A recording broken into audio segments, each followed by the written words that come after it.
Χαίρετε λοιπόν. Χαίρετε. Να βάλουμε εδώ πέρα και το χρονόμετρό μας. Χαίρετε κύριο πάντοτε. Καλώς ανταμώσαμε άλλη μια φορά. Προηγούμενη φορά ήμασταν έξω. Έξω ήταν πιο ωραία, να πω την αλήθεια. Είχε εκεί πέρα τραγούδια, ωραία. Ήταν καλοκαίρι, Εντάξει, τώρα μέσα στο κρύο, τι να κάνουμε, ό,τι έχουμε κάθε φορά. Λοιπόν, να ευχαριστήσουμε αρχικά την Παναγία μας για αυτή την όμορφη ευκαιρία που μας δίνει να ανταμώνουμε εδώ πέρα, αγαπητοί και αγαπητές. Γιατί ξέρετε, αν δεν ήταν η Παναγία, νομίζω ότι τίποτα δεν θα είχε μείνει όρθιο σε αυτόν εδώ πέρα τον τόπο. Το λέω σε κάθε εισήγηση που κάνω αυτό και θα συνεχίσω να το λέω. Λοιπόν, σε δεύτερο χρόνο να ευχαριστήσουμε τον Άγιο που μας φιλοξενεί εδώ πέρα, τον Οικοδεσπότη, τον Άγιο Παντελεήμονα. Έχω ιδιαίτερη αγάπη για τον Άγιο Παντελεήμονα, να πω την αλήθεια. Λοιπόν, τον Σεβασμιότατο Μητροπολίτη σας για...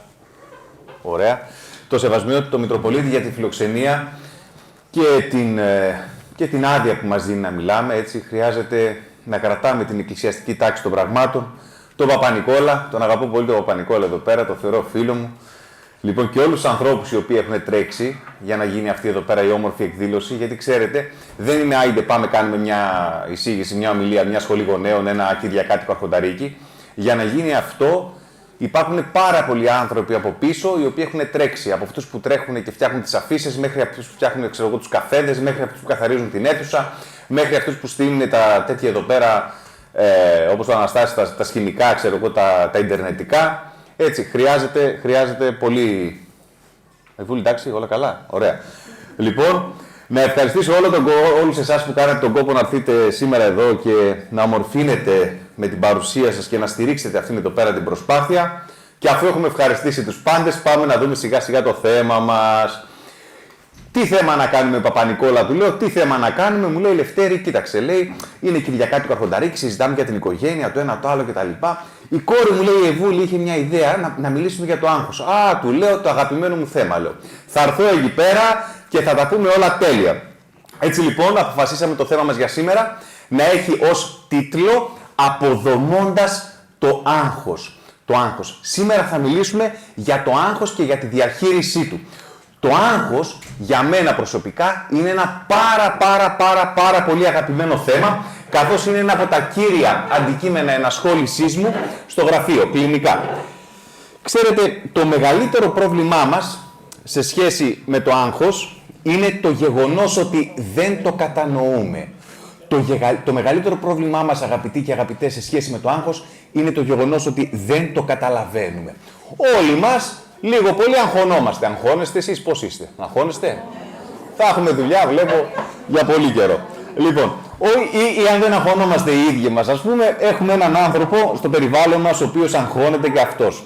Ανοίγουμε τις τηλεοράσεις, ελπίζω να μην το κάνετε, αλλά λέω για αυτούς που τις ανοίγουν. Λοιπόν, και ακούμε εκεί πέρα να μας λένε κάτι διάσημοι εκεί πέρα, πώς πήγαν σε ψυχολόγους και για το άγχος να διαχειριστούν, στα ραδιόφωνα, στο ίντερνετ, ξέρω εγώ, μας λένε όλες τις εμπειρίες τους με το άγχος κτλ.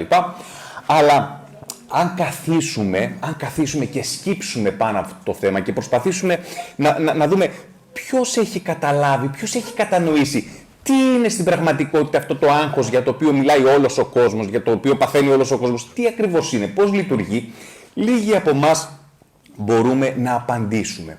Έτσι λοιπόν ερχόμαστε στη σημερινή μας συνάντηση να φωτίσουμε κάποιες μικρές πτυχές αυτού του μεγάλου θέματος. Για να μπορέσουμε να το κάνουμε αυτό και για να μπορέσουμε να το κατανοήσουμε καλύτερα στο μυαλό μας, θα κάνουμε τη χρήση κάποιων εικόνων. Θα χρησιμοποιήσουμε κάποιες εικόνες και θα χρησιμοποιήσουμε και κάποια παραδείγματα.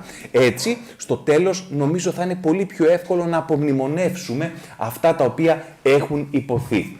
Κάτι ακόμα που θέλω να σας πω, πριν ξεκινήσουμε και μπούμε στο κυρίως θέμα μας, αυτό έλεγα και τον Παπα-Νικόλα, είναι ότι στις εισηγήσεις, στις ομιλίες έτσι που κάνω, γενικά στο τέλος δεν δέχομαι ερωτήσεις. Ο λόγος που το κάνω αυτό είναι γιατί όταν υπόνονται 2, 3, 4 πράγματα, θέλω ο κόσμος να κλείνει εισήγηση και να φεύγει έχοντας στο μυαλό του αυτά τα 4 πραγματάκια. Μετά όταν αρχίζει λέει ο ένας το ένα, ο άλλος το άλλο, ξεφεύγει κάπου το πράγμα. Εγώ λοιπόν δεν δέχομαι ερωτήσεις. Κάθομαι στο τέλος, περιμένω και όποιος θέλει έρχεται, διαφωνεί, λέει την άποψή του, συζητάμε κάτι, απαντώ κτλ.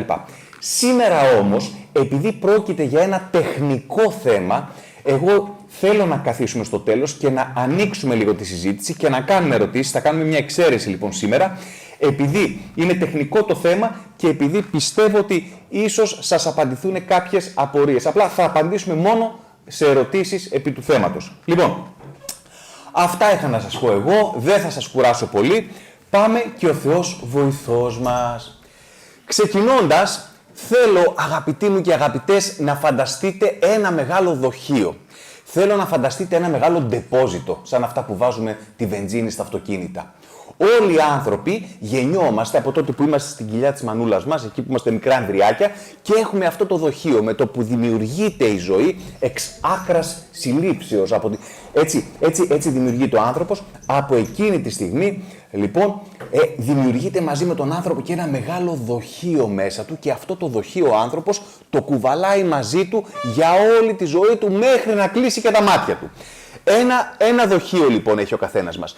Το μέγεθος του δοχείου αυτού, το μέγεθος ποικίλει. Άλλοι έχουν πιο μεγάλο δοχείο, πιο μεγάλο ντεπόζιτο.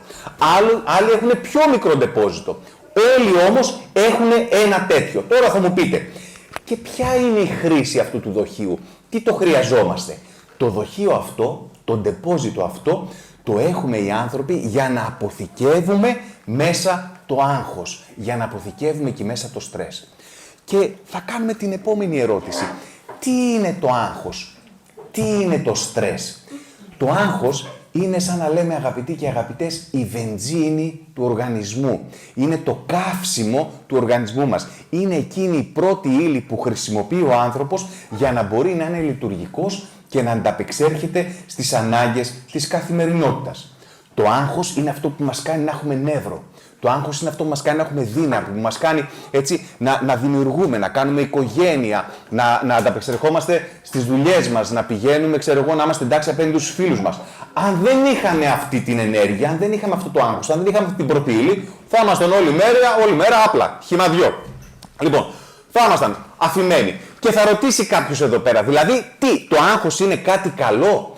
Το άγχος δεν είναι ούτε καλό, δεν είναι ούτε κακό.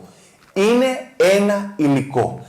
Ανάλογα με το πώς το χρησιμοποιούμε και ανάλογα με το πώς αυτό μαζεύεται μέσα στον οργανισμό μας, καταλήγει να έχει είτε θετική επίδραση, είτε αρνητική επίδραση. Και πάμε τώρα να ρωτήσουμε, ωραία, είπαμε για το άγχος, είναι βενζίνη, είναι ένα υλικό, είναι ένα καύσιμο, ναι, το αποθηκεύουμε στο δοχείο μας, αλλά πώς γεμίζει το δοχείο αυτό, πώς γεμίζει? Όλοι μας έχουμε εδώ πίσω, άμα σηκωθούμε εδώ στην πλάτη, εδώ πίσω, εδώ πέρα στην πλάτη, κάπου στη μέση εκεί πέρα, έχουμε δύο όργανα. Τα όργανα αυτά λέγονται νεφρά. Τα έχετε ακούσει τα νεφρά, έχουμε δύο νεφρά εδώ πέρα. Τα νεφρά αυτά τι είναι? Κάνουν φιλτράρισμα. Φιλτράρουν ουσίες, διώχνουν τις άχρηστες ουσίες μέσα από τα όρα κτλ. Πάνω από τα νεφρά έχει δύο καπάκια. Δύο καπάκια, έτσι σαν δύο καπελάκια. Αυτά τα καπελάκια που έχει από πάνω λέγονται επινεφρίδια, είναι επί των νεφρών. Λοιπόν, αυτά εδώ πέρα τα επινεφρίδια έχουν μια δουλειά στον οργανισμό. Ποια είναι η δουλειά που έχουν? Η δουλειά τους είναι να λειτουργούν σαν μπεκάκια, να ψεκάζουν. Τι ψεκάζουνε? Ψεκάζουνε δύο ουσίες στον οργανισμό μας. Ποιες είναι αυτές οι ουσίες που ψεκάζουν αυτά τα μπεκάκια? Είναι η κορτιζόλη και η αδρεναλίνη. Και πώς ψεκάζονται αυτές οι ουσίες στον οργανισμό? Ψεκάζονται με δύο τρόπους. Είτε ψεκάζονται σε συγκεκριμένες ώρες μέσα στη μέρα, είτε ψεκάζονται κάθε φορά που νιώθουμε ότι βρισκόμαστε σε κίνδυνο. Αυτές οι δύο ουσίες, η κορτιζόλη και η αδρεναλίνη, είναι οι ουσίες του άγχους, είναι οι ουσίες του στρες. Όταν λέμε άγχος, όταν λέμε στρες, εννοούμε αυτές τις δύο ουσίες, οι οποίες έρχονται, διοχετεύονται στον οργανισμό μας και πάνε και αποθηκεύονται σε εκείνο το δοχείο. Έτσι πλασματικά, βάλτε το στο μυαλό σας. Με δύο τρόπους λοιπόν. Πρώτον, σε συγκεκριμένες ώρες μέσα στη μέρα. Τι είπαμε ότι είναι το άγχος? Είναι η βενζίνη του οργανισμού. Έτσι λοιπόν ο οργανισμός, πώς τα έχει κάνει ο Θεός αλλά με σοφία, κάθε πρωί, εκεί κατά τις 6 το πρωί, 7 το πρωί, 8 το πρωί, τα επινεφρίδια ξυπνάνε και αρχίζουν και δίνουν κορτιζόλ στον οργανισμό. Γιατί το κάνουν αυτό? Για να μπουσταριστεί ο οργανισμός, να σηκωθεί και να βγάλει τη μέρα. Έχουμε συγκεκριμένες ώρες μέσα στη μέρα που ψεκάζουν τα μπεκάκια αυτά, ψεκάζουν, μας δίνουν καύσιμο για να μπορούμε να είμαστε λειτουργικοί. Αυτός είναι ο ένας τρόπος που γεμίζει το δοχείο. Ο άλλος τρόπος ποιος είναι? Κάθε φορά που ο οργανισμός μας νιώθει ότι βρίσκεται σε κίνδυνο. Όταν πιστεύουμε ότι κάτι άσχημο συμβαίνει, όταν πιστεύουμε ότι κάποιος θα πάθει κάτι, όταν πιστεύουμε ότι κάποιος θέλει το κακό μας, όταν κάνουμε αρνητικές σκέψεις, όταν οποιοσδήποτε κίνδυνος έρχεται και περνάει μέσα από το κεφάλι μας, δίνει σήμα στον οργανισμό και τα επινεφρίδια αρχίζουν και ψεκάζουν αβέρτα κουβέρτα, αδρεναλίνη και κορτιζόλη μέσα στον οργανισμό. Αυτή εδώ η κατάσταση λέγεται fight or flight. Λοιπόν, και έτσι λοιπόν γεμίζει το δοχείο. Θα μου πείτε τώρα, μόνο γεμίζουν τα δοχεία αυτά? Όχι βέβαια, δεν γεμίζουν μόνο, αδειάζουν κιόλας. Πώς αδειάζουν?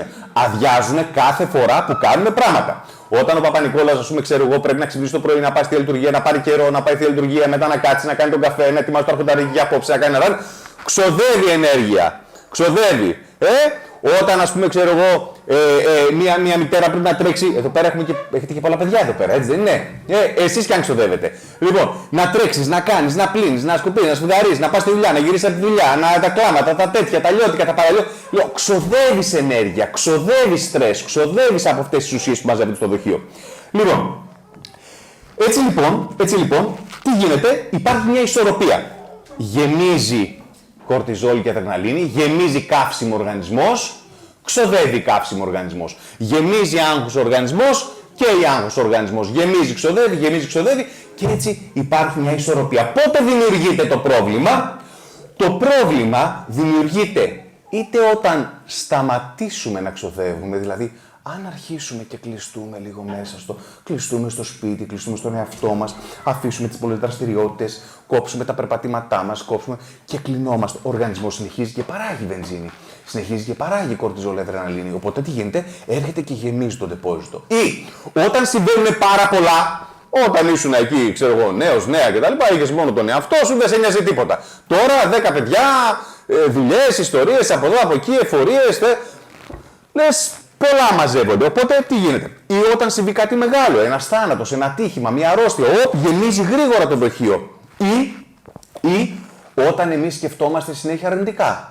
Μπορεί να μην υπάρχει κάποιος κίνδυνος εκείνη τη στιγμή απτός, αλλά επειδή σκεφτόμαστε συνέχεια αρνητικά, τι γίνεται? Ο οργανισμός νομίζει βρίσκεται σε κίνδυνο και παράγει. Σε οποιονδήποτε από αυτούς τους τρόπους, σε οποιοδήποτε από αυτές τις συνθήκες, έρχεται το δοχείο, φτάνει μέχρι πάνω, σε ένα οριακό σημείο, σαν να λέμε ότι το μπουκάλι εδώ πέρα, δεν ξέρω να βλέπετε μέχρι πίσω, έχει φτάσει μέχρι πάνω, και όταν είναι έτσι ένα μπουκάλι, δεν χρειάζεται να γίνει κάτι φοβερό και τρομερό, γίνεται μία τελευταία σταγόνα, πέφτει και το μπουκάλι ξεχυλίζει. Το ίδιο ακριβώς πράγμα παθαίνει και ο άνθρωπος. Γεμίζει και κάποια στιγμή τι γίνεται? Όταν έχει φτάσει μέχρι πάνω, αρκεί ένα τελευταίο πραγματάκι για να αρχίσει το μεγάλο ξεχύλισμα. Και κοιτάξτε να δείτε πού είναι η πλάκα τώρα. Ερχόμαστε τότε, πάμε στα γραφεία στους ψυχολόγους, ψυχιάτρους, πάμε εδώ πέρα στον Παπα-Νικόλα, λέμε «Πάτρα, αγχώθηκα». Δεν αγχώθηκες τώρα. Αγχώνεσαι εδώ και 20 χρόνια. Απλά τώρα έσκασε, τώρα ξεχύλισε. Δεν αγχώθηκες τώρα. Όχι. Αγχώνεσαι όλο τον προηγούμενο χρόνο που δεν ξεκουράστηκες, που δεν εκτόνωσες το άγχος που μάζευες μέσα σου, που επέτρεπες, ας πούμε, που σκεφτόσουν με τον τρόπο που σκεφτόσουν. Δηλαδή, το άγχος δεν είναι μια διαδικασία που γίνεται σε μια στιγμή, είναι όλα τα προηγούμενα χρόνια. Εμείς τι γίνεται όμως? Καταλαβαίνουμε ότι κάτι δεν πάει καλά όταν συμβεί αυτό το ξεχύλισμα. Και πώς συμβαίνει το ξεχύλισμα αυτό? Με 5 τρόπους, με 5 συστατικά. Το ξεχύλισμα αυτό συμβαίνει με 5 τρόπους, σε οποιοδήποτε συνδυασμό. Έχουμε πολλούς συνδυασμούς, δεν βαριόμαστε. Λοιπόν, ποιοι είναι αυτοί οι τρόποι ξεχυλίσματος? Πρώτα απ' όλα είναι οι φοβίες. Δεύτερον, έχουμε τους ψυχαναγκασμούς. Τρίτον, έχουμε τις ιδεολειψίες. Τέταρτον, έχουμε τα ψυχοσωματικά συμπτώματα. Και πέμπτον, έχουμε τις κρίσεις πανικού. Εδώ πέρα είμαστε και πολλοί. Λοιπόν, θα τα δούμε ένα-ένα. Όλα αυτά τα 5 πραγματάκια, φοβίες, ψυχαναγκασμοί, ιδεολειψίες, ψυχοσωματικά συμπτώματα και κρίσεις πανικού, είναι τρόποι με τους οποίους έρχεται και ξεχυλίζει, γίνεται αυτό το ξεχύλισμα του δοχείου. Ξεχυλίζει το άγχος μας. Πάμε να τα δούμε ένα-ένα λοιπόν. Τι είναι οι φοβίες? Για να μπορέσουμε να καταλάβουμε τι είναι μια φοβία, πρέπει να πάμε σε ένα συναίσθημα το οποίο μας είναι πολύ γνώριμο. Θα πάμε στο συναίσθημα του φόβου. Η φοβία είναι όπως ο φόβος. Τα συναισθήματα δεν ορίζονται, δεν έχουμε ορισμούς για συναισθήματα. Μια αγάπη δεν έχει ορισμό. Τα προσεγγίζουμε όλα αυτά περιγραφικά. Πως στον Απόστολο, όταν βλέπουμε τον ύμνο της αγάπης, τι γίνεται. Δεν σου δίνει ορισμό της αγάπης, περιγράφει τις ενέργειες της αγάπης. Έτσι λοιπόν και εμείς, για να καταλάβουμε την φοβία, θα πάμε στο συναίσθημα του φόβου. Είναι σαν το φόβο, ακριβώς, με 3 σημαντικές διαφορές. Μια φοβία είναι έντονη, είναι συγκεκριμένη και είναι συνεχής. Τι θα πει αυτό? Όταν λέμε είναι έντονη, είναι ματσό, δεν έχει φοβάμαι λίγο, φοβάμαι αυτό. Δεν έχει, νιώθω λίγο δυσάρεστα, ας πούμε, εγώ δεν μ' αρέσει το Παπα-Νικόλαο τα αεροπλάνα, δεν μ' αρέσει τα αεροπλάνα.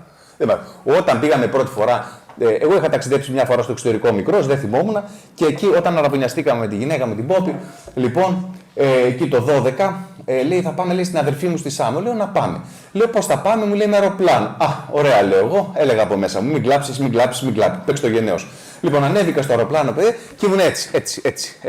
Λοιπόν, είχα φόβο με τα αεροπλάνα, δεν είχα φοβία, το άντεξα, το έβγαλα. Τώρα είναι λες και πηγαίνω, τίποτα απέναντι. Όλη την ώρα πάνω κάτω είμαστε στο πλάνο. Αλλά τότε είχα φόβο. Αυτό είναι φόβος. Φοβία τι είναι? Στην ιδέα του αεροπλάνου, να φτάνει σε σημείο να παγώνεις. Να φτάνει σε σημείο να λιποθυμάς. Να έρχεται ο οργανισμός και τα επίπεδα του στρες να χτυπάνε κόκκινο. Εντάξει. Είναι λοιπόν η φοβία έντονη. Είναι συγκεκριμένη. Δεν έχει φοβάμαι γενικά και αόριστα. Όχι. Φοβάμαι τα αεροπλάνα, φοβάμαι τις γάτες, φοβάμαι τα σκυλιά, φοβάμαι τα ανοιχτά μέρη, φοβάμαι τα κλειστά μέρη, φοβάμαι το. Συγκεκριμένη μια φοβία. Και τρίτον είναι συνεχής. Φοβάμαι κάθε μέρα. Δεν έχει σήμερα φοβάμαι, αύριο δεν φοβάμαι, μεθαύριο πάλι φοβάμαι. Εντάξει. Αυτό. Μια φοβία λοιπόν είναι ένας τρόπος εκτόνωσης του άγχους, με αυτά, είναι σαν το φόβο και έχει αυτά τα 3 χαρακτηριστικά. Υπάρχει περιορισμός στο πόσες φοβίες μπορεί να έχει ο άνθρωπος άπαξ και αρχίζει και ξεχυλίζει το μπουκάλι? Κανένας περιορισμός. Μπορεί να έχεις και 1 και 2 και 3 και 5 και 15 και 25 φοβίες. Λοιπόν, επίσης δεν έχει και χρονική διάρκεια αυτό. Δεν μπορούμε να πούμε ότι μια φοβία κρατάει τόσο. 1 μήνα, 2 μήνες, 5 μήνες, 10 μήνες, μπορεί να είναι εκεί πέρα για χρόνια, αγαπητοί και αγαπητές. Ο πρώτος τρόπος που εκτονώνεται το άγχος, λοιπόν, είναι αυτός, οι φοβίες. Μετά τι έχουμε? Έχουμε τους ψυχαναγκασμούς. Ως ψυχαναγκασμό θα μπορούσαμε να πούμε ότι είναι η τάση του ανθρώπου να ελέγξει τα πράγματα. Και αυτός ο έλεγχος να του φέρνει μέσα και μια ωραία ευχαρίστηση, να νιώθει και λίγο ωραία ο άνθρωπος αυτός. Λοιπόν, οι ψυχαναγκασμοί είναι στην ουσία σκέψεις που έρχονται επαναλαμβανόμενες και μας βάζουν σε μια διαδικασία να κάνουμε κάποια πράγματα, να κάνουμε μια μικρή ερωτελεστία, ένα μικρό τσεκάρισμα. Ας πούμε, να θέλω τα πράγματα να είναι έτσι. Ψυχαναγκασμός. Να περπατάω στον δρόμο και να μην πατάω τα πλακάκια να είμαι. Ψυχαναγκασμός. Να θέλω να είναι καλά κλειστή η πόρτα. Να πηγαίνω το βράδυ να ξαπλώσω, με το που ξαπλώνω να λέω δεν κατούρισα, να σηκώνομαι ξανά. Να πηγαίνω στο μπάνιο, να ξαναξαπλώνω. Τώρα την πόρτα την κλείδωσα, να ξανασηκώνομαι, να πηγαίνω, να τσεκάρω την πόρτα. Να κάνω 1-2 βήματα από το αμάξι, να τσεκάρω την πόρτα, να ξαναδώ να τη βλέπω. Να βγάζω και φωτογραφία καμιά φορά ότι την έχω κλειδώσει. Μετά οι φωτογραφίες δεν κάνω, να βγάζω και βίντεο. Έτσι μετά να το στέλνω το βίντεο, ας πούμε, και στην αδερφή μου. Καταλάβατε, αυτά ψυχαναγκασμοί είναι αυτά. Ψυχαναγκασμοί. Έβαλα τώρα στο πασάκι εκεί πέρα το τσιγάρο, το έβαλα πάνω, ρίχνω και λίγο νερό από πάνω. Ψυχαναγκασμοί είναι αυτά. Ψυχαναγκασμοί. Όταν ήμασταν μικροί, αυτά υπάρχουν. Μικροί. Λέγαμε μικροί, όποιος δει δατράχη λέει και δεν πιάσει τα μαλλιά του λέει, έτσι αυτό θα του πέσει τα μαλλιά. Όπως καταλαβαίνετε, εγώ δεν τα πιάνα τότε. Λοιπόν, ναι. Εντάξει, δεν πειράζει. Λοιπόν, καταλάβετε, αυτά εδώ πέρα είναι ψυχαναγκασμοί. Είναι ψυχαναγκασμοί. Και αυτό εδώ πέρα είναι ένας τρόπος εκτόνωσης του άγχους. Μα δεν το καταλαβαίνω. Θα σας το εξηγήσω και λίγο πιο κάτω, αλλά για να καταλάβετε πώς μια ψυχαναγκαστική διαδικασία ανακουφίζει. Κυρίως, ας πούμε, οι γυναίκες, επειδή έχετε έτσι μια καλύτερη αντίληψη, ας πούμε, μέσα στο χώρο και στο σπίτι, πώς τα θέλετε τα πράγματα, ενώ εμείς τίποτα. Όπου τα έχεις νεύρα με τον άντρα σου εκεί πέρα, καμιά φορά και λες, να τον πνίξω. Μετά πλακώνεις τις δουλειές και μετά λες, αχ, τι καλά, ωραία, δεν θα τον πνίξω τελικά, μόνο θα τον βρίσω. Αυτό είναι μια ψυχαναγκαστικού τύπου διαδικασία που γίνεται εκείνη τη στιγμή. Φτιάχνεις το έξω για να ισορροπήσεις το μέσα. Εντάξει, λοιπόν, ας το κρατήσουμε. Αδερφάκι, με αυτόν τον τρόπο εκτόνωσης του άγχους είναι και οι ιδεολειψίες, ο τρίτος τρόπος εκτόνωσης. Λοιπόν, αυτό για να το καταλάβουμε καλύτερα, πάλι θα πρέπει να κάνουμε έτσι μια καλή εικόνα. Φανταστείτε, εδώ έχω και σημειώσεις, λοιπόν, ωραία, παντού γραμμένα έχει, παντού. Λοιπόν, φανταστείτε ότι μέσα σας έχετε ένα κουτί, με ένα κουτάκι, ένα μικρό κουτί. Και μέσα στο κουτί αυτό έχετε κρυμμένο όλα τα πράγματα που είναι ιερά, όλα τα πράγματα που είναι καλά, έτσι, άγια για σας, το Θεό, την πίστη, την οικογένεια, την πατρίδα, πράγματα τα οποία είναι η σεξουαλικότητα, πράγματα τα οποία δεν αγγίζονται. Λοιπόν, και τι γίνεται, φανταστείτε ότι υπάρχει ένας μηχανισμός, υπάρχει ένας μηχανισμός, ας πούμε, γνωστικός, ο οποίος τι κάνει, έρχεται και το ξύνει αυτό το κουτάκι, και το ενοχλεί, όλη την ώρα το ενοχλεί. Έρχεται και το ενοχλεί και λέει, λοιπόν, και αρχίζει και σε δυσκολεύει και σου λέει, μήπως θέλεις να αυτοκτονήσεις, μήπως δεν πιστεύεις πολύ στο Θεό, μήπως θέλεις να κάνεις σεξ με τη γιαγιά σου, και να λες, από πού έρχεται αυτό. Μήπως, για σκέψου, λέει, τα παιδιά σου τώρα, πώς είναι τα παιδιά σου, πώς παθαίνουν ατύχημα τα παιδιά σου και πώς γίνεται αυτό και πώς γίνεται εκείνο και πώς το ένα και πώς το άλλο, και άμα γίνει αυτό, και άμα δεν γυρίσει ο άντρας, και άμα δεν γυρίσει η γυναίκα σου, και άμα γίνει αυτό, και άμα γίνει εκείνο, και μήπως η αδερφή σου αυτό, και μήπως το ένα, και μήπως το άλλο, και μήπως το παράλληλο, και μήπως είμαι παιδεραστής, και μήπως είμαι από εδώ, και μήπως είμαι από εκεί πέρα, και μήπως ας πούμε θέλω να κάνω κακό, και μήπως είμαι στη στάση και θέλω να σμπρώξω τη γιαγιούλα που κάθεται δίπλα μου, και μήπως έχει υποδηγά, θέλω να σηκώσω το χειρόφρονο και να τραβήξω, και μήπως έχω δαιμονιστεί, και μήπως εγώ είμαι αντίχριστος. Και να γίνεται ένα πράγμα τέτοιο στο μυαλό συνεχόμενο. Με ό,τι μπορείτε να φανταστείτε, με ό,τι πιο βρώμικο τέτοιο. Θα πεις, τι είναι αυτό εδώ πέρα. Αυτό εδώ πέρα είναι ένας τρόπος εκτόνωσης του άγχους. Μα τι εκτόνωση του άγχους, αυτό εδώ πέρα με έχει πάει, ας πούμε, με έχει στείλει στο τέτοιο. Με έχει στείλει, ας πούμε, με τον απόδειο, ας πούμε, τι είναι αυτά λέει, που σκέφτομαι. Δεν μπορώ, λέει, Έχουν έρθει άνθρωποι στο γραφείο, αγαπητοί και αγαπητές, που για κάτι τόσο απλό, γιατί είναι απλό. Προσέξτε, είναι απλό. Απλά δεν ξέρουμε τι είναι αυτό που παθαίνουμε. Λοιπόν, τι γίνεται, έλεγε ο άλλος, λέει, εγώ δεν μπορώ να σκέφτομαι ότι μπορεί να πειράξω παιδί. Λέει, θα πάω να αυτοκτονήσω. Δεν. Λέω, κάτσε.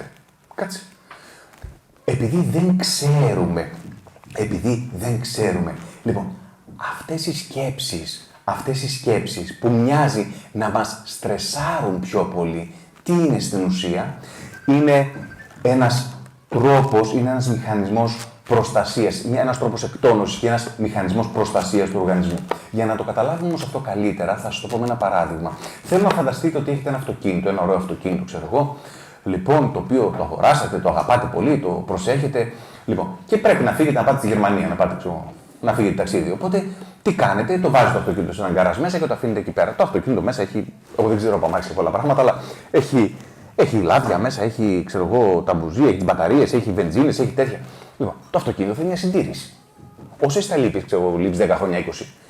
Που λες, για να μην χαλάσει,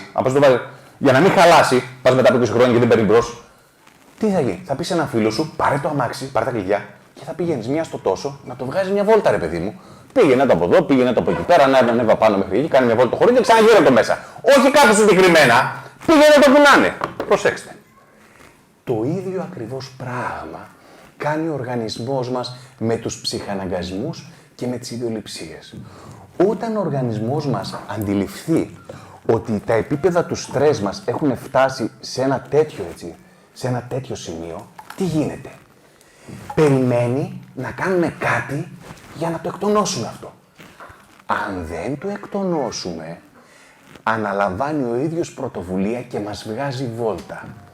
Και χρησιμοποιεί τέτοιου τύπου σκέψεις ο οργανισμός για να μας σηκώσει, για να ξεκινήσουμε, για να βρεθούμε σε εγρήγορση, για να μπούμε σε διαδικασία και να κάψουμε συσσωρευμένο στρες το οποίο έχει μαζευτεί μέσα. Γιατί το να σκέφτεσαι αν αυτό είναι μαύρο ή όχι μαύρο δεν είναι και πολύ τέτοιο. Δηλαδή δεν θα περάσει άπατο. Το να σκεφτείς όμως ότι λες να σκέφτομαι ερωτικά για τον πατέρα μου και τη μητέρα μου, αυτό σε κάνει να πηδήξεις μέχρι εκεί πάνω.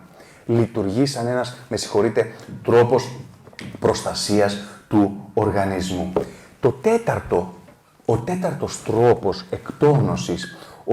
τρόπος εκτόνωσης του συσσωρευμένου στρες, αγαπητοί και αγαπητές, είναι τα ψυχοσωματικά συμπτώματα. Τι γίνεται με τα ψυχοσωματικά συμπτώματα? Εδώ πέρα μπορούμε να πούμε ότι το άγχος πλέον λαμβάνει σάρκα και οστά. Ο άνθρωπος έχει νευρικές απολύξεις, παραδείγματος χάρη στα χείλη, εδώ πέρα, στα ακροδάχτυλα, στα βλέφαρα, στα ούλα ανάμεσα, στο στήθος ίσως, στα γεννητικά όργανα, εντάξει.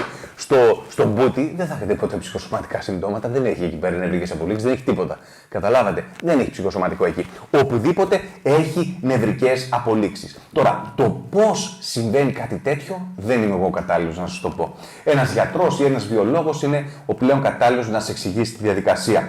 Το γιατί συμβαίνει εξαρτάται από κάθε άνθρωπο. Δηλαδή, άλλα πράγματα στρεσάρουν εμένα, άλλα στρεσάρουν τον Παπα-Νικόλα, άλλα στρεσάρουν την πρεσβυτέρα, άλλα στρεσάρουν, ξέρω εγώ, τη Στέλλα, την Αναστασία, άλλα στρεσάρουν τον καθένα. Λοιπόν, από εκεί και πέρα, εμάς μας ενδιαφέρει το τι. Το τι συμβαίνει. Αυτό εξηγούμε σήμερα. Λοιπόν, πόση ώρα διαρκούν αυτά τα ψυχοσωματικά, δεν έχουν ώρα. Δεν έχουν. Μπορούν να κρατήσουν. Μα όλη μέρα σε πηγαίνει έτσι. Να σε πηγαίνει μια εβδομάδα έτσι. Να σε πιάνει, να σε αφήνει.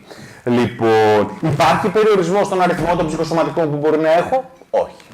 Μπορεί να έχει και 2 και 3 ταυτόχρονα και να πηγαίνουν SAE. Λοιπόν, να πηγαίνουν SAE. Αυτά να ξεκινάνε, να τελειώνουν. Μπορεί να συνδυάζεται ένα ψυχοσωματικό με μια φοβία, με ένα ψυχαναγκασμό, μια ιδεολειψία. Σαφέστατα μπορεί να συνδυάζεται. Δεν υπάρχει περιορισμός. Όλα είναι ανοιχτά. Και αυτός είναι ο 4ος τρόπος με τον οποίο, για να δω και το χρόνο, για να μην σας κουράσω κιόλας, με τον οποίο, καλά είμαστε, με τον οποίο εκτονώνεται το συσσωρευμένο στρες. Και έχουμε και έναν 5ο τρόπο. Εδώ είναι το high class. Λοιπόν, είναι η κρίση πανικού. Η κρίση πανικού, αλλιώς προσβολές πανικού ή αλλιώς κρίση άγχους, τέλος πάντων, όλα αυτά αναφέρονται στο ίδιο πράγμα. Τι είναι μια κρίση πανικού? Είναι και αυτό ένας τρόπος εκτόνωσης του άγχους. Τι διαφορά έχει με τα προηγούμενα 4? Ότι η κρίση πανικού σε αντίθεση με τα προηγούμενα 4 είναι δομημένη. Τα προηγούμενα είναι τίποτα, έτσι, με τις πλεξούδες ανοιχτές, ας πούμε, στα λιβάδια. Η κρίση πανικού είναι συγκροτημένη, είναι δομημένη. Και σε ένταση, σε σχέση με τα προηγούμενα, είναι έτσι πολύ πιο μεγάλη, πολύ πιο βαριά. Λοιπόν, μια κρίση πανικού αποτελείται από 13 συγκεκριμένα συστατικά.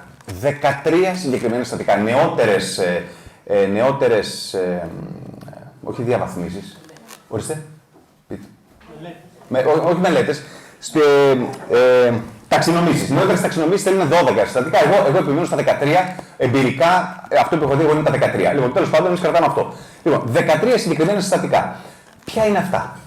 Πίεση στο κεφάλι. Θα σηκωθώ για να τα δείτε καλύτερα. Λοιπόν, αυτό τώρα να το ρίξω. Λοιπόν, πίεση στο κεφάλι. Κόκκο στο λαιμό. Πλάκωμα στο στήθος. Δυσκολία στην αναπνοή. Ταχυκαρδίες ή αρρυθμίες. Τρέμουλο στα χέρια ή τρέμουλο στα πόδια. Μουδιάσματα στα χέρια ή μουδιάσματα στα πόδια.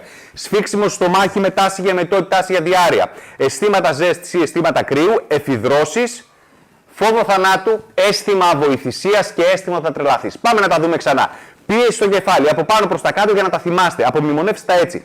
Πίεση στο κεφάλι, κόμπο στο λαιμό, πλάκωμα στο στήθος, δυσκολία στην απνοή, ταχυκαρδίες ή αρρυθμίες, τρέμουλο στα χέρια ή τρέμουλο στα πόδια, μουδιάσματα στα χέρια ή μουδιάσματα στα πόδια, σφίξιμο στο μάχη με τάση για μετότητα, τάση για διάρρεια, αισθήματα ζέστη ή αισθήματα κρύου, εφιδρώσεις και 3 ακόμα, φόβο θανάτου, αίσθημα βοηθησίας και αίσθημα ότι θα τρελαθείς. Χρειαζόμαστε τουλάχιστον 4 από αυτά τα συμπτώματα να εμφανιστούν ταυτόχρονα για να μιλάμε για μια κρίση πανικού. Μπορεί να είναι 5, σιγά. Μπορεί να είναι 6, μπορεί να είναι 7, μπορεί να έχουμε και τα 13 μαζί. Και να σε πηγαίνει έτσι, έτσι να σε πηγαίνει. Λοιπόν, μπορεί να είναι 4 διαφορετικά κάθε φορά, μπορεί 4 ίδια κάθε φορά. Δεν μας ενδιαφέρει. Από αυτά τα 13, τουλάχιστον 4 μιλάμε για μια κρίση πανικού. Πόση ώρα διαρκεί μια κρίση πανικού? Λέει ο άλλος. Εγώ παθαίνω κρίση πανικού μια εβδομάδα. Λοιπόν, πόση ώρα παθαίνω κρίση πανικού? Μια κρίση πανικού διαρκεί maximum μέχρι 15 λεπτά. Maximum μέχρι 15 λεπτά. Συνήθως, εγώ θα έλεγα 1 λεπτό, 2 λεπτά, 3 λεπτά. Γιατί? Θα πει κάποιος, μα εγώ νιώθω όλη μέρα, λέει ότι είμαι. Ναι, όλη μέρα μπορεί να έχει ψυχοσωματικά, να σε πηγαίνει λίγο-λίγο, να κάνει μικρές εκτονώσεις. Όλη μέρα μπορεί να έχει ιδεολειψίες, σκέψεις, κτλ. Και κάπου όλο αυτό εδώ πέρα κάνει μια κορύφωση. Maximum 15 λεπτά. Πόσες κρίσεις πανικού μπορώ να πάθω? Δεν υπάρχει περιορισμός. Προσέξτε όμως. Επειδή η κρίση πανικού είναι πιο βίαια και πιο μεγάλη εκτόνωση, ας πούμε ποσοτικά θα το λέγαμε, σε σχέση με τις προηγούμενες εκτονώσεις, σε σχέση με ψυχαναγκασμούς, ιδεολειψίες, φοβίες και ψυχαναγκασμούς και ψυχοσωματικά συμπτώματα. Λοιπόν, επειδή γίνεται ένα άδειασμα, θέλει ξανά να γεμίσει. Δηλαδή, χρειάζεται χρόνος μέχρι να ξαναγεμίσει το μπουκάλι, μέχρι να ξαναγεμίσει το τεπόζιτο και να ξαναδιάσει. Γι' αυτό δεν ξέρω ποιοι έχετε βιώσει κρίση πανικού. Όσοι έχετε βιώσει το ξέρετε, δεν θα δάσετε τον ταινί. Μετά την κρίση πανικού, πώς νιώθεις? Νιώθεις λάσπη. Έτσι. Λάσπη. Γιατί ο οργανισμός έχει εκτονώσει συσσωρευμένο στρες. Πώς εμφανίζονται τώρα οι κρίσεις πανικού? Πώς εμφανίζονται αυτά εδώ πέρα τα πράγματα? Όχι μόνο οι κρίσεις και τα προηγούμενα 4. Με 3 τρόπους. Εμφανίζονται απροσδόκητα. Από εκεί που είσαι από καλά, καλύτερα, σου βγαίνει και λες, από πού ήρθε αυτό εδώ πέρα τώρα. Δεν ξέρω, εγώ δεν ήμουν αγχωμένος, είναι καλά. Μάζευες, πρέπει να το έβγαζες. Δεύτερον, συνδεδεμένα με κάποιο ερέθισμα. Τι θα πει αυτό? Κάθε φορά που μπαίνω σπίτι, παθαίνω κρίση πανικού. Γιατί ξέρω θα μου φωνάξει η γυναίκα μου, παραδείγματος χάρη, έτσι. Λοιπόν, κάθε φορά που πάω στη δουλειά, παθαίνω κρίση πανικού. Για άλλη γυναίκα, λέω, όχι. Λοιπόν, κάθε φορά, για κάποιον άλλο, ένα φίλο μου. Λοιπόν, τον Γιώργο. Κάθε φορά που είναι να πάρω αεροπλάνο, παθαίνω κρίση πανικού. Κάθε φορά που μπαίνω στο αεροπλάνο. Κάθε φορά που μπαίνω στο ασcenseur, παθαίνω κρίση πανικού. Είναι ο δεύτερος τρόπος με τον οποίο. Τρίτος τρόπος. Συνδεδεμένες με κάποιο ερέθισμα, χωρίς όμως να προϋποτίθεται η έκθεση σε αυτό. Τι θα πει αυτό? Επειδή σκέφτομαι από τώρα ότι έχω τον άλλο μήνα ταξίδι και αρχίζω και σκέφτομαι και πώς θα πάω και τι θα γίνω και θα μπω στο αεροπλάνο και δεν θα μπορώ να φύγω και θα φωνάζω και θα κάνω και θα γίνω ρεζίλι και θα κάνω. Παθαίνω κρίση πανικού από τώρα πριν έρθει εκείνο και το πράγμα. Είναι πιάνω τα ψυχοσωματικά μου από τώρα. Δηλαδή, απροσδόκητα, συνδεδεμένες με κάποιο ερέθισμα και συνδεδεμένες με κάποιο ερέθισμα χωρίς να προϋποτίθεται η έκθεση σε αυτό. Πόσο επικίνδυνα είναι όλα αυτά τα πράγματα? Τι λέτε? Καθόλου. Πόσο επικίνδυνα είναι αυτά τα πράγματα? Καθόλου. Πόσο επικίνδυνα είναι η κρίση πανικού, τα ψυχοσωματικά συμπτώματα, οι δηληψίες, οι ψυχαναγκασμοί, οι φοβίες? Πόσο επικίνδυνα είναι? Καθόλου. Τι μπορώ να πάθω από μία κρίση πανικού? Το χειρότερο πράγμα το οποίο μπορεί να συμβεί σε σωματικό επίπεδο από μία κρίση πανικού, θα έλεγα, είναι το να ολοκληρωθεί με κάποιο λιποθυμικό επεισόδιο. Καλά, σιγά. Το ίδιο πράγμα, αν δεν φας καλό πρωινό, να έχεις και λίγο χαμηλό σίδηρο, έφυγες. Λοιπόν, που είναι και όσοι, να ξέρετε βέβαια, στις κρίσεις πανικού, αν δεν έχει εμφανιστεί τον πρώτο χρόνο από τότε που βίωσε την πρώτη κρίση πανικού σου, σε ένα υπολασμό της τάξης, δεν θυμάμαι τώρα, 98-99%, 99, κάτι. Λοιπόν, δεν θα εμφανιστεί και ποτέ. Αλλά και να είναι ο άνθρωπος ο οποίος παθαίνει κρίσεις και ολοκληρώνεται το λιποθυμικό επεισόδιο, λοιπόν, αυτός ο άνθρωπος είναι κάτι το οποίο το ξέρει, οπότε δεν είναι τίποτα. Μα δεν μπορώ να πάθω τίποτα. Σε ψυχολογικό επίπεδο όμως να τρελαθώ, να φύγω, να κάνω. Έχω μια εξαδέρφη που κάποτε ήταν έτσι και μετά πήγε Σταυρούπολη και. Όχι. Άλλο πράγμα να υπάρχει συνοσηρότητα. Προσέξτε. Άλλο πράγμα η συνοσηρότητα, να έχω μια οποιαδήποτε ψυχοπαθολογία, άλλο. Και να έχω και μαζί, ξέρω εγώ, μία αγχώδιατραχή. Και άλλο πράγμα, αυτά που συζητάμε. Αυτά είναι απολύτως ακίνδυνα τόσο σε σωματικό όσο και σε ψυχολογικό επίπεδο. Σε ψυχολογικό επίπεδο, αυτό το οποίο μπορώ να πάθω, τι είναι? Επειδή θα τοποθετηθώ φοβικά απέναντι σε αυτά, να κλειστώ από τον κόσμο, εντάξει, για να μην με δούνε, για να μην γίνω ρεζίλι, για να μην τέτοια, θα τα πούμε λίγο παρακάτω. Και αυτό στην ουσία μετά με οδηγεί σε κάποια καταθλιπτικού τύπου μονοπάτια. Αλλά στην ουσία είναι ο τρόπος με τον οποίο εμείς τοποθετούμεθα. Και θα πει κάποιος, μα καλά, αν είμαι έγκυος, αν έχω κάνει ανοιχτή καρδιά επέμβαση, άμα έχω βάλει ξέρω ένα στέντα, δεν υπάρχει από αυτά κανένας κίνδυνος. Μα αφού λέω ότι το άγχος είναι κάτι το κακό. Ναι, το άγχος είναι κακό. Οι εκτονώσεις του άγχους δεν είναι κακές. Το να μένει το άγχος συσσωρευμένα, το να είστε όλη μέρα και όλη νύχτα έτσι στη ζωή σας, αυτό είναι που δημιουργεί προβλήματα μακροπρόθεσμα. Οι εκτονώσεις του άγχους, η κρίση, δεν είναι επικίνδυνα πράγματα. Είναι φίλοι μας. Και οι φοβίες και οι ψυχαναγκασμοί και οι ιδεολειψίες και τα ψυχοσωματικά συμπτώματα είναι φίλοι μας. Καταλάβατε. Αν είναι αυτό εδώ μέσα συσσωρευμένο, θα δημιουργήσει πρόβλημα μακροπρόθεσμα. Γι' αυτό λοιπόν ο οργανισμός τι κάνει? Μας δίνει την κρίση, μας δίνει την ιδεολειψία για να μας σηκώσει, μας δίνει τον ψυχαναγκασμό. Είναι φίλοι μας αυτά εδώ πέρα τα πράγματα. Λοιπόν, προσέξτε. Φτάνει λοιπόν μέχρι εδώ πάνω. Φτάνει μέχρι εδώ πάνω το δοχείο. Έχει φτάσει μέχρι πάνω, είναι τίγκα, είναι τέρμα κτλ. Και τι κάνει? Κάνει ένα ξεχύλισμα. Το ξεχύλισμα το κάνει με τους τρόπους με τους οποίους είπαμε. Μισό λεπτό, θα ρίξω το τραπέζι εδώ πέρα. Δεν μπορώ να πλώσω τα πόδια μου. Λοιπόν, όταν συμβαίνει αυτό, επιτελείται μια διπλή λειτουργία. Δύο πράγματα. Από τη μία, έρχεται ο οργανισμός σου και σου χτυπάει ένα καμπανάκι. Σου λέει, σου λέει κάτι δεν πάει καλά με το σώμα σου. Ψάξου. Κάθε φορά που θα βιώσετε μια κρίση πανικού, ένα ψυχοσωματικό σύμπτωμα, μια ιδεολειψία, ένα ψυχαναγκασμό, μια φοβία, είναι το σώμα σας που χτυπάει ένα καμπανάκι, χτυπάει ένα συναγερμό και σας λέει κάτι δεν πάει καλά. Ψαχτείτε. Η δεύτερη λειτουργία είναι ποια? επειδή δεν μπορείς εσύ να λειτουργήσεις όταν είσαι μπουκωμένος, σου δίνει λίγο χώρο, κάνει μια εκτόνωση, σου δίνει λίγο χώρο να αναπνεύσεις για να μπορέσεις να συνεχίσεις να είσαι παραγωγικός. Όταν πας σε μια κουζίνα και γίνεται εκεί πέρα τη τρελής, χαμός πάνω, εκεί πέρα όλα τέτοιο. Και έρχεται, ξέρω εγώ, και πρέπει να μαγειρέψεις κάτι. Τι κάνεις? Δεν καθαρίζεις όλο το πάγκο πρώτο και μετά να κάνεις. Πας σε μια γωνιά, τα κάνεις λίγο έτσι στην άκρη, αυτό, και μαγειρεύεις. Όταν θες να διαβάσεις, να γράψεις κάτι, να σημειώσεις κάτι, πας εκεί πέρα, τα κάνεις λίγο στην άκρη.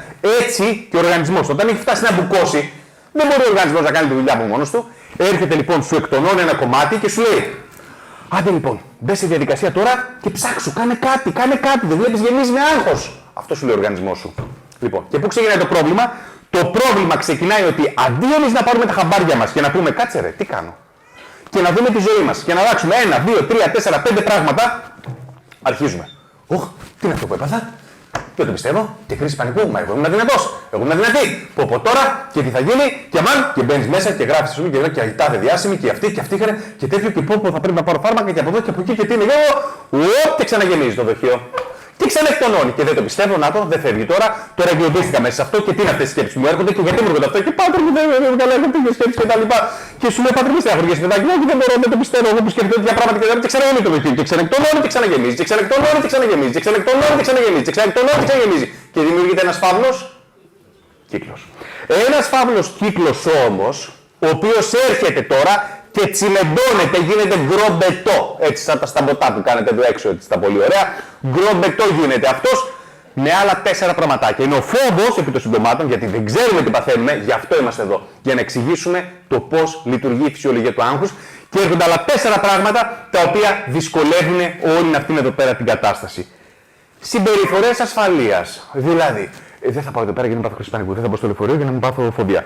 Φοβάμαι να φύγω από εκεί πέρα, θα μπει παντού, θα έχω ένα μπουκαλάκι την ώρα μαζί μου. Θα έχω τέτοιο, δεν έχω μπαταρία στο κινητό, δεν θα βγω από το σπίτι. Θα σηκωθώ να κάνω 10 ψυχαναγκασμούς, 20 ψυχαναγκασμούς, 30 ψυχαναγκασμούς. Κάθε σκέψη που θα έχω θα πηγαίνω να λέω στον παπά, στη μάνα μου, στον πατέρα μου, στην αδελφή μου, στο φίλο μου, στον ένα, στον άλλο κτλ. Όλα αυτά είναι συμπεριφορές ασφαλείας. Όλα. Τι κάνουν? Εγκλωβίζουν και συντηρούν αυτό το φαύλο κύκλο. Είναι μόνο αυτό? Είναι η ντροπή. Εγώ είμαι τόσο χριστιανός και ξέρω εγώ χριστιανάρα, γύρω από το πρωί, πηγαίνω από το πρωί στον όρθρο και κάνω και ράνω και πιστεύω τόσο πολύ στο Θεό να παθαίνω τέτοια πράγματα, δεν το πιστεύω. Ξέρω εγώ. Ή τι θα πούνε για μένα τα κορίτσια και τι θα σκεφτούν για μένα, ότι δεν είμαι πολύ άντρας, ας πούμε, ή δεν είμαι πολύ έξυπνη, είμαι πολύ χαζή, είμαι πολύ αδύναμος, ή είμαι πολύ τέτοιο. Οπότε να το κρύψουμε. Προσπαθούμε να το κρύψουμε και να το κρύψουμε, να μην πούμε για τις σκέψεις μας, να μην πούμε το ένα, να πούμε το άλλο, να κρυφτούμε από τους γύρω μας, να κρυφτούμε. Τρίτον, που είμαστε. Όλα αυτά που μας στρέσαραν, τα έχουμε άλυτα. Δηλαδή, εσύ έφτασες σε ένα σημείο και μπούκωσες για κάποιο λόγο, ρε φίλε. Έχεις μπουκώσει για κάποιο λόγο, για κάποιους λόγους. Ο οργανισμός σου χτυπάει καμπανάκι. Εσύ τώρα που έχεις μπουκώσει για κάποιους λόγους, ασχολείσαι με την ώρα που τα παθαίνεις και με τις κρίσεις και με το ένα και με το άλλο. Τι γίνεται? Όσοι εσύ ασχολείσαι με αυτά, οι λόγοι που σε φτάσανε στο να μπουκώσεις συνεχίζουν και υπάρχουν. Και μπορεί να είναι το γεγονός ότι εσύ είσαι ακόμα τρωμένη με τον άντρα σου. Μπορεί να είναι το γεγονός ότι δεν τα πάτε καλά, ξέρω με τα αδέρφια σου, δεν συγχωριέστε. Μπορεί να είναι το γεγονός ότι τα πνευματικά σου μην τα εξαφήσει, ξέρω εγώ, άπατα, εκεί από πρόπερση. Μπορεί να είναι το γεγονός ότι δεν πας, ας πούμε, να πιεις ένα ποτό, μια μπύρα, ρε παιδί μου, κάτι, να κάνεις ένα τσιγάρο, ξέρω εγώ, έτσι, κάτι. Δηλαδή, να χαλαρώσεις κάτι, να πας σε ένα σινεμά, να πας σε ένα bowling, δεν ξέρω τι. Μπορεί να είναι το γεγονός ότι δεν μπαίνεις στη διαδικασία να μιλήσεις και να κλείσεις υποθέσεις. Να κλείσει υποθέσεις, ρε παιδί μου, έχω ανοιχτεί αυτή την υπόθεση. 1, 2, 3, 4, 5. Οπότε όλα αυτά συνεχίζουν και δίνουν μέσα. Και τέλος, είναι και τα καινούργια προβλήματα. Δεν έχεις τα προβλήματα που έχεις στα 20 σου και στα 15 σου. Και κάθε μέρα που ξημερώνει, σε αυτή τη χώρα, ζούμε μια έκπληξη. Λοιπόν, όλα αυτά μαζί, φόβος, άγνοια, φόβος, ντροπή, συμπεριφορές ασφαλείας, παλιά προβλήματα και καινούργια προβλήματα εγκλωβίζουν τον άνθρωπο. Εγκλωβίζεται ο άνθρωπος. Και τι γίνεται μετά? Αυτό εδώ πέρα, αυτός ο άνθρωπος καταλήγει να ταλαιπωρείται. Πιο λίγο νερό γιατί. Λοιπόν, στην υγεία σας. Λοιπόν, τι κάνουμε εμείς? Εγώ λέει καμιά φορά πετσέτα. Λοιπόν, τι κάνουμε εμείς? Λοιπόν, καταλαβαίνετε ότι εδώ πέρα δεν ξέρω πώς είμαστε Παπα-Νικόλα, αλλά δεν μπορώ να υπολογίσω. Δεν μπορούμε να δώσουμε λύση για τον καθένα εξατομικευμένα. Μπορούμε όμως να δώσουμε μια γραμμή που θέλω πραγματικά. Θα είμαι πάρα πολύ χαρούμενος. Ευχαριστώ πάρα πολύ, Καλβί. Θα είμαι πάρα πολύ χαρούμενος. Αν φεύγοντας από εδώ πέρα τα θυμάστε αυτά και σας βοηθήσουν έστω και λίγο στη ζωή σας. Δηλαδή θα είμαι πάρα πολύ χαρούμενος. Έτσι, και όποτε θυμάστε να λέτε και μια ευχή για μένα. Έτσι και τους ανθρώπους μου. Λοιπόν, πρώτον, πρέπει να τα κατανοήσουμε, ρε παιδιά, να τα κατανοήσουμε. Πρέπει να κατανοήσουμε το πώς λειτουργεί το άγχος, το πώς δουλεύει το άγχος, το τι γίνεται με το άγχος. Αν δεν το κατανοήσουμε, αυτό κάνουμε σήμερα. Κατανοούμε, όλα τα άλλα είναι να είχαμε να λέγαμε. Πάρτε βιβλία αυτοβοήθειας, δείτε διασύμους, δείτε ψυχολόγοι και ψυχίατροι. Αυτά που σας τα λέω, συνάδελφοι, εξαιρετικοί κατά τα άλλα, τα αγνοούνε. Γιατί δεν έχουν καταλάβει τη φυσιολογία του άγχους. Γιατροί τα αγνοούνε. Προσέξτε, γι' αυτό σας λέω, είναι σημαντικό να καταλάβετε σχηματικά πώς δουλεύει το άγχος. Δεύτερον, αφού κατανοήσουμε, να σπάσουμε τη συμπεριφορά ασφαλείας. Αφού έχεις κατανοήσει, θα πας κόντρα στα πάντα. Τι έχεις? Ψυχαναγκασμό. Να πας κόντρα στο ψυχαναγκασμό. Τι έχεις? Φοβία. Κόντρα στη φοβία. Τι έχεις αυτό? Κόντρα στα πάντα. Όχι σκαλί. Όχι από το πιο μικρό στο πιο μεγάλο. Όχι. Παντού. Σε όλα μαζί. Ταυτόχρονα. Να σπάσει το τζάμι και μετά με το χεράκι μας τσούκου να βγάλουμε όλα αυτά εδώ πέρα τα μικρά τα γυαλάκια. Τρίτον, πρέπει να βρούμε ποιες είναι οι βρύσες. Τι θα πει αυτό? Έρχεται εδώ πέρα. Ποιος είναι, πάτερ, εδώ πέρα, επίτροπος στην αίθουσα? Ποιος είναι? Ο Απόστολος. Έρχεται ο Απόστολος το πρωί. Είναι ο κύριος Απόστολος εδώ? Ποιος είναι εδώ? Λοιπόν, έρχεται ο Απόστολος εδώ πέρα, ο κύριος Απόστολος το πρωί. Ανοίγει την πόρτα, μπαίνει εδώ μέσα. Και κάτω γίνεται τίποτα, ρε! Θάλασσα, νερά, παντού νερά. Ποιο είναι το πρώτο πράγμα που θα κάνει? Τι λέτε? Να σφουγγαρίσει. Αυτά μας τα έγανε. Ακούστε να δείτε. Αν ο κύριος Απόστολος αρχίζει και σφουγγαρίζει, ο λόγος για τον οποίο τα νερά τρέχουνε θα συνεχίσει να ρίχνει νερά μες στο δωμάτιο. Αυτό την πατάμε όλοι μας, να ξέρετε. Πολύ ωραία η απάντηση. Πολύ ωραίο, μου δώσατε πολύ καλή πάσα για να πούμε αυτό που θέλουμε. Το πρώτο πράγμα που πρέπει ο κύριος Απόστολος να κάνει είναι να βρει από πού στο καλό τρέχουν νερά. Αν δεν βρούμε από πού τρέχουν τα νερά, όσο και να σφουγγαρίζουμε, όσο και να ανοίγουμε, όσο καλό καιρό και να κάνει, όσο. Τις έχουν δυσκολέψει τις πόρτες. Λοιπόν, όλα καλά. Καταλάβατε. Πρέπει να βρει ποιο βρει. Έτσι και στη ζωή μας. Όταν γίνεται το ξεχύρισμα, δηλαδή η κρίση, ο ψυχαναγκασμός, η φοβία, όταν σκάσει από εδώ πέρα, το πρώτο που πρέπει να κάνετε είναι να βρείτε γιατί, τι έγινε, τι έχει συμβεί. Κάτι έχει συμβεί, κάτι με οδήγησε εκεί.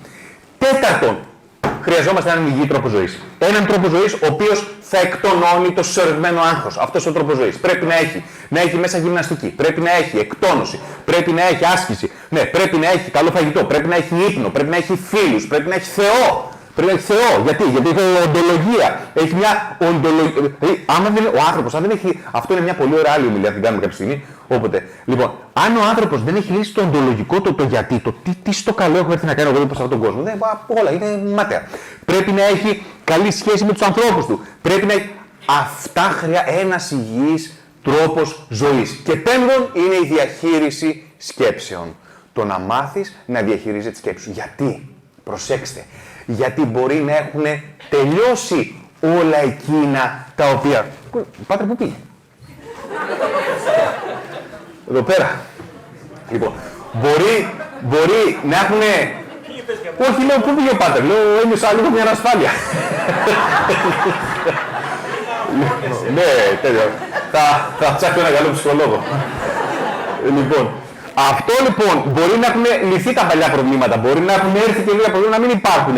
Μπορεί όντως να έχει κατασταλάξει η κατάσταση, να πέρασε μια κρίση να καταστάλαξε. Μπορεί ο τρόπος ζωής σου να τον παλεύεις, να είναι καλός. Μπορεί ας πούμε, να έχεις κλείσει και τις βρύσεις σου λίγο πάνω κάτω. Αλλά αν δεν έχεις, αν οι σκέψεις σου συνεχίζουν και τρέχουν, και αν γίνει αυτό και αν γίνει εκείνο, και αν το ένα και αν το άλλο και το παράλληλο και από εδώ και από εκεί, μπορεί ακόμα και να ξεπεράσεις αυτό το φοβικό, τη φοβική τοποθέτηση. Αν όμως αφήνεις το μυαλό σου να τρέχει έστω και σε άλλα πράγματα, άσχετα με αυτά, τι γίνεται? Βάζεις τον εαυτό σου μόνιμα σε μια κατάσταση εγρήγορσης. Οπότε τι γίνεται? Τι είπαμε στην αρχή? Ο οργανισμός αρχίζει, το βλέπει αυτό σαν κίνδυνο, τα επινεφρίδια ξυπνάνε και αρχίζουν και ψεκάζουν κορτιζόλη και αδρεναλίνη στον οργανισμό και ξανά μάνα το ίδιο πράγμα. Τώρα, όλα αυτά είναι πράγματα τα οποία μπορούν να γίνουν. Η διαχείριση των σκέψεων είναι κάτι δύσκολο. Αυτό δεν είναι εύκολο. Κάντε τα υπόλοιπα. Ξεκινήστε από τα υπόλοιπα. Έτσι, η διαχείριση σκέψεων είναι κάτι το οποίο τη θέλει τη δουλειά του. Μπορούμε σε μια επόμενη συνάντηση να μιλήσουμε καθαρά γι' αυτό. Έτσι, καθαρά γι' αυτό, γιατί είναι ένα θέμα από μόνο του. Από μόνο του. Λοιπόν, προσέξτε. Δεν είναι όπως καταλαβαίνετε, δείγμα αδυναμίας που είναι ο χρόνος μας εδώ.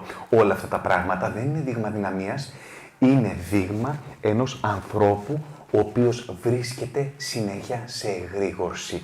Ας το κρατήσουμε αυτό. Και όσον αφορά, θα κλείσω με μια μικρή αναφορά, όσον αφορά το άγχος και την πίστη στο Θεό. Εμφανίζουμε οι άνθρωποι συχνά συμπτώματα αγχωτικά, έτσι, και εκεί πέρα αρχίζει και υπάρχει δηλαδή υπάρχει ένα μπέρδεμα σε σχέση με την πίστη. Έχουμε την πεποίθηση πως αν αγχωνόμαστε, ενώ σας εξήγησα πώς δουλεύει αυτό, έχουμε την πεποίθηση πως εντάξει, ναι, ωραία, τα είπε καλά, αλλά αν αγχώνεσαι, σημαίνει, όποιος αγχώνεται σημαίνει ότι δεν εμπιστεύεται το Θεό. Κοιτάξτε τώρα, αυτό θεωρώ ότι είναι μια μυοπική αντίληψη και θα έλεγα και αντιπατερική. Γιατί το άγχος είναι ένα ίδιον μεταπτωτικό, δηλαδή είναι κάτι που μας κατσικώθηκε στην κεφάλα μετά την πτώση, εκεί με τον Αδάμ και την Εύα κτλ. Λοιπόν, όπως ο πόνος, η αρρώστια, η απελπισία κτλ. Έρχεται, ο θάνατος, έρχεται το κακό, έρχεται μετά την πτώση, έρχονται κάθετος στο σβέρκο, αυτά. Λοιπόν, και αν εμείς τώρα έρθουμε στο σήμερα και συντηρούμε την πεποίθηση πως όποιος αγχώνεται δεν πιστεύει, είναι σαν να αποδεχόμαστε ταυτόχρονα πως όποιος πιστεύει δεν αγχώνεται για τίποτα. Προσέξτε. Αν λέμε ότι αφού αγχώνομαι δεν πιστεύω, σημαίνει ότι αυτό που εννοείς είναι ότι όποιος πιστεύει δεν αγχώνεται για τίποτα. Λοιπόν, αυτό όμως είναι αντιπατερικό. Γιατί οι άνθρωποι δεν είμαστε τέλειοι. Είμαστε μόνιμα σε μία πορεία. Όλη μας η ζωή, θα με συγχωρέσει ο Πανικόλος μετά, θα μου κάνει διόρθωση εδώ, η ζωή μας είναι μία πορεία. Έχουμε πλήστα παραδείγματα Αγίων ανθρώπων της Εκκλησίας μας, οι οποίοι έπεφταν και σηκώνονταν καθημερινά. Ας πούμε, Αγία Ολυμπιάδα. Είχε εκεί πέρα είχε την καθημερινή. Άγιος Γρηγόριος ο Θεολόγος σήμερα. Να διαβάσετε την ωραία επιστολή που στέλνει στο φίλο του το Ρήτορα τον Ευδόξιο. Την έχετε διαβάσει ποτέ? Λέει, με ρωτάς πώς τα περνάω, λέει, άστα, τι να σου πω, λέει, μου λείπει ο Βασίλης, μου λείπει ο μπαμπάς μου λείπει η μαμά μου, λέει, τρικυμία, η Εκκλησία χάνεται, ο Χριστός κοιμάται. Μια λύση λέει μένει για μένα, λέει, αυτή είναι ο θάνατος. Άμα το κρίνουν, λέει, και από εδώ πέρα και εκεί χάλια θα είναι. Είναι έτσι, πάτερ μου, τα λέει. Άγιος Γρηγόριος Θεολόγος. Αυτό τι είναι? Αυτό δεν είναι καταθλιπτική φάση. Δεν περνάει μια καταθλιπτική φάση. Αυτός ο άνθρωπος εκείνη τη στιγμή δεν παλεύει με την ψυχή του. Δεν έχει άγχος, δεν έχει στρες αυτός ο άνθρωπος που γράφει αυτά τα λόγια. Προσέξτε, τα έχουμε αυτά. Άγιος Ιάκωβος Τσαλίκης, με συγχωρείτε. Αυτό εδώ πέρα είναι μια ψυχαναγκαστικού τύπου διαδικασία. Ο Άγιος τι έκανε? Ναι, όμως τον ψυχαναγκασμό, δηλαδή την ορμή αυτή την έκανε αγιότητα. Αυτό κάνουν οι Άγιοι. Όλα μέσα. Ο Σαριδάκης, ο Άγιος Ερμένιος. Δηλαδή, άμα τον δεις, λες. Έχει και βίντεο, τον βλέπει. Λες, κάτι δε. Κι όμως. Ορίστε. Κάτι για τον Παπαφρέμ δεν ξέρω να πω την αλήθεια. Θα στα πει ο Πανικόλος για τον Παπαφρέμ. Δεν ξέρω. Βλέπετε λοιπόν ότι είμαστε μόνιμα σε μία πορεία. Θυμηθείτε το άλλο. Αυτό. Όποιος πιστεύει δεν αγχώνεται. Είναι αντιπατερικό. Δείτε παράδειγμα. 2.000 χρόνια πίσω. Έτσι καλή ώρα. Είχε και κρύο έξω, φωτιά. Κάθονται εκεί μαζί. Λέει, και αν όλοι σε προδώσουν, εγώ δεν θα σε προδώσω ποτέ. Το είπε ο Πέτρος. Τι λέω, κάτσε Πετροφρόνημα. Κάτσε γιατί το βράδυ έχει.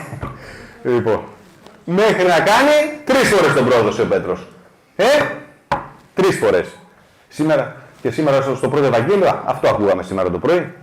Εκεί πέρα το βος και τα αρνιά μου. Λοιπόν, καταλάβατε. Λοιπόν, ας το κρατήσουμε αυτό στο μυαλό μας και ας βάλουμε ότι εδώ πέρα είμαστε σε μια πορεία. Η στρατευμένη εκκλησία είναι μια πορεία, ένας διαρκής αγώνας που πέφτουμε και σηκωνόμαστε. Σε αυτόν τον αγώνα θα έχουμε και θλίψη, θα έχουμε και πόνο, θα έχουμε και αρρώστια, θα έχουμε και τέτοιο, θα έχουμε και άγχος. Ας έχουμε. Εμείς κατανοούμε τη φυσιολογία του, κατανοούμε από τη φυσιολογία του και ξεκινάμε να παλεύουμε και να προσπαθούμε να το διαχειριζόμαστε στην πορεία. Αυτά είχα να σας πω εγώ. Ελπίζω να μην σας κούρασα. Εντάξει, είμαστε στον χρόνο μας. Πάμε να κάνουμε μια μικρή επανάληψη. Γιατί μιλήσαμε σήμερα? Μιλήσαμε για το άγχος. Θα θυμάστε το δοχείο. Κάθε άνθρωπος έχει διαφορετικό δοχείο. Αυτό το δοχείο πώς γεμίζει? Θα θυμάστε αυτό που έχουμε τα επινεφρίδια, τα μπεκάκια. Με 2 τρόπους. Σταθερά μέσα στη μέρα και ακανόνιστα μέσα στη μέρα. Το χρησιμοποιούμε το άγχος ούτε καλό ούτε κακό. Είναι βενζίνη για να είμαστε λειτουργικοί. Όταν φτάσει στο χείλος, θα θυμάστε αυτό εδώ πέρα το μπουκάλι, αυτό εδώ πέρα εκτονώνεται. Πώς εκτονώνεται? Με 5 τρόπους. Ποιοι τρόποι είναι αυτοί? Φοβίες, ψυχαναγκασμοί, ιδεολειψίες, ψυχοσωματικά συμπτώματα, κρίση πανικού. Διπλή λειτουργία επιτελείται όταν γίνεται αυτή η εκτόνωση. Από τη μία μας χτυπάει ένα καμπανάκι και μας λέει τσαπρρ, πρόσεχε, κάτι δεν πάει καλά στη ζωή σου.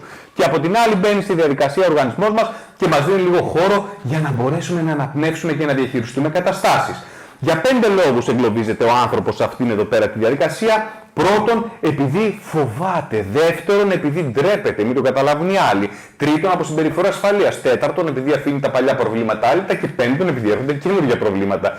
Λοιπόν, και τι πρέπει να κάνουμε εμείς? Εμείς κάνουμε 5 βήματα. Μπαίνουμε στη διαδικασία και κατανοούμε. Αυτό προσπαθούμε να κάνουμε εδώ. Δεύτερον, πάμε κόντρα στη κόντρα σε όλες τις φοβίες.